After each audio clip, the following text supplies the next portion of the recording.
네, 저의 그동안 쭉 경험과 저도 창업을 한 10번 정도 해보았는데 8번 정도 실패하고 2번 정도 성공을 해보았습니다.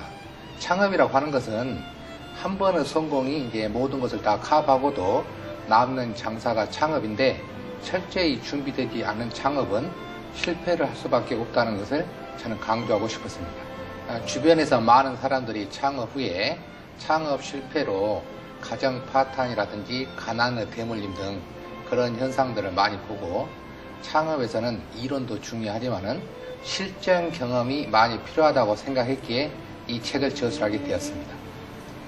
이 실전 창업 멘토링에서 담고 있는 내용은 창업의 처음부터 끝을 모두 담고 있는데 핵심 내용을 보자면 창업의 시작은 가정에서부터 시작되는 겁니다. 본점 창업이 제대로 되지 않고 지점 창업이 잘 되었다고 해서 그것이 성공한 창업은 아니라고 생각합니다.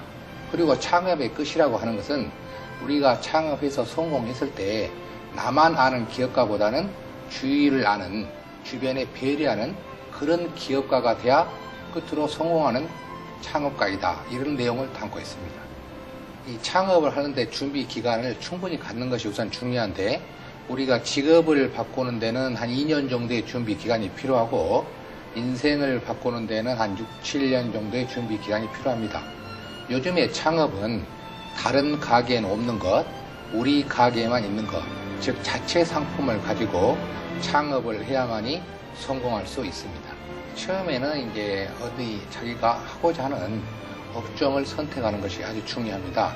창업에서는 이제 업종 선택이 한 50% 정도 차지하고 그 다음에 한 30% 정도가 입지 분석, 20% 정도가 경영자의 경영 능력인데 이런 것을 단기간에 준비하기에는 어려운 것이죠. 그래서 자기가 충분하게 준비 기간을 갖기 위해서는 많은 기간이 그만큼 필요하다는 것을 강조하기 위해서 한 것이지 꼭 6, 7년을 준비해야 된다 그런 뜻은 아닙니다. 대부분 직장 생활을 훌륭하게 했던 분들이 창업한 후에 실패하여서 나락으로 떨어지는 경우들이 많은데 대개 기술자들이 그런 경우들이 많습니다. 기술자들이 연구실에서 자기 혼자만의 생각으로 창업하는 경우는 시장에 물건을 내놓았을 때 시장이 필요한 물건이 아니라 자기가 필요한 물건을 만드는 경우가 대부분입니다. 그래서 그런 것보다는 항상 어떤 아이템을 연구하기 전에는 시장 조사를 철저히 한 후에 그것을 가지고 실험실에서 연구하여 창업하는 그런 절차가 중요하다고 생각합니다. 창업이라고 하는 것은 세상에 없는 것을 가지고 창업을 하는 것이 아닙니다. 틈새 시장이라고 하는 것은 창조하는 것이 아니라 발견하는 것인데 예를 들어서 우리가 종이컵을 하루 종일 사용하고 있습니다.